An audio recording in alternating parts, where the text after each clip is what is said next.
আলাইকুম। এটা দায়িত্ব অবস্থায় জজ করে কি দায়িত্ব? হাইকোর্ট এটা তো অন্য কোনো কোর্ট না, এটা তো দায়িত্ব অবস্থায় কেউ থাকতে হবে। এটা কথা হলো নাকি? আমি এমার্জেন্সি খাম নিয়ে এসে যদি বাইরের রাষ্ট্রেতে এসে এরকম খাম নিয়ে দাঁড়ায় থাকতে হবে বাংলাদেশে হাইকোর্টে এসে, তাহলে এটা দেখায় কীরকম? এটা কি ভালো দেখায়? আপনি বলেন। লোক গেট খুলতে গেছে, এত বড় বড় জজ গেটে পালতিছে টাকা দিয়ে, সরকারি টাকা, আমাদের টাকা, আমরা ট্যাক্স দিচ্ছি। আমি একজন প্রেসিডেন্ট, কথা কি আপনি বুঝেছেন? এই জায়গায় সে আমাকে দাঁড়িয়ে থেকে মানায়? সুদখোর ঘুষখোর সব জজ হয়েছে বাংলাদেশের, কোনো কোনো চাকরি বাড়া ঠিক মতো করে না।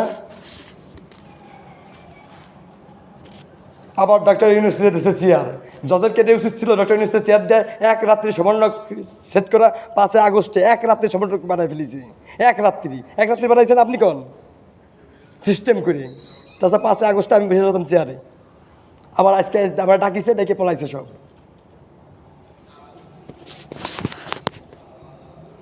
আবার এই পাশে মিস্টার ওয়াকারুজ্জামান যদি আমার মার্ডার করে লাইন করতেছে, এই পাশে পুলিশ প্রধান দিয়ে। আচ্ছা, ওই যে ওনারা নাকি আসতেছে, থাক, কেউ না কেউ তো থাকবে।